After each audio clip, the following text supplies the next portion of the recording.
इस वाले क्वेश्चन के हम लोग पहले पूरे कंसेप्ट समझते हैं। ठीक है, एसआई का क्वेश्चन है, एसआई की क्वेश्चन हम लोग पूरा कंसेप्ट समझते हैं पहले। ठीक है, यहां से एक होता है प्रिंसिपल, एक होता है यहां से एसआई, और एक होता है अमाउंट। ठीक है, प्रिंसिपल जो होता है सबसे बड़ा जो होता है वो अमाउंट होता है। यदि हम लोग अमाउंट में से एसआई को माइनस कर दे, यानी कि सिंपल इंटरेस्ट को, साधारण ब्याज को माइनस कर दे, सो प्रिंसिपल आएगा। ठीक है, ठीक है, ठीक है, सभी को गुड आफ्टरनून है।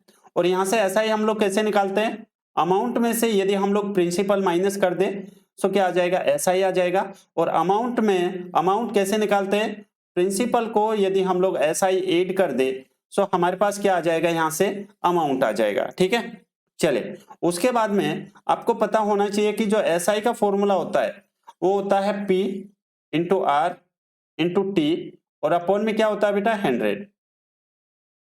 यदि आपको यहां से प्रिंसिपल चाहिए, ये प्रिंसिपल चाहिए तो आप क्या कर दोगे, 100 इंटू एसआई,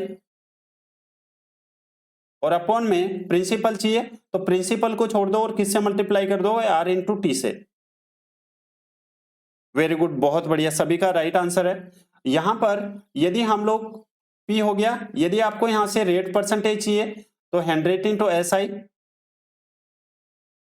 अपॉन में अब आपको रेट चाहिए तो रेट के लिए आप रेट को, आर को तो छोड़ दो और किससे मल्टीप्लाई कर दोगे, पी इंटू टी से।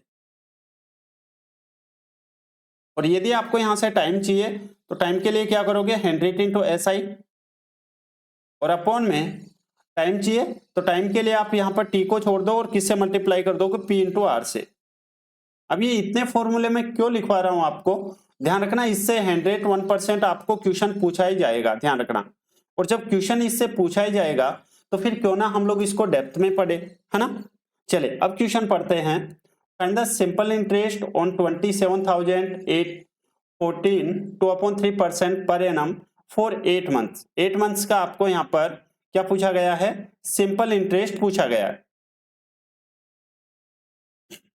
तो देखो यहां पर सभी बच्चे, यानी कि सिंपल इंटरेस्ट पूछा गया है, ये वाला वैल्यू आपसे पूछी गई है। ठीक है, तो मुझे एक बात बताओ, प्रिंसिपल कितना है, आप कहेंगे 27,000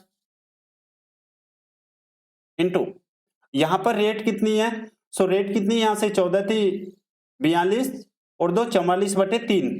ठीक है, ओके, और यहां से जो टाइम कितना है वो 8 महीने है। आपको यहां पर ईयर में चाहिए तो 12 से डिवाइड कर दोगे, लेकिन नीचे जो है आपको 100 और लगाना है क्योंकि फॉर्मूले में 100 भी है। ध्यान रखना, एक एक पॉइंट में आपको अच्छे से समझा रहा हूं ताकि कोई भी बच्चा समझ सके। यहां से आप देखेंगे, ठीक है, तो ये 3 से ये कितने टाइम जाएगा, 9 टाइम्स। ओके, और यहां से ये कितने टाइम जाएगा, यदि हम 3 से काटे तो ये 3 टाइम्स, और ये कटेगा 4 टाइम्स। 4 से ये कितने टाइम जाएगा, 2 टाइम्स। 3 है ना, 3 इंटू 2 6, यानी 6 चौके 24, लास्ट में डिजिट आएगी वो 4 आएगी। तो लास्ट डिजिट 4 कौन सी है, ऑप्शन नंबर डी आपका राइट आंसर है। उम्मीद है सभी बच्चे अच्छे से समझ पाए होंगे। इस तरह से आप लोग पढ़ोगे तो आप लोगों को याद भी होगा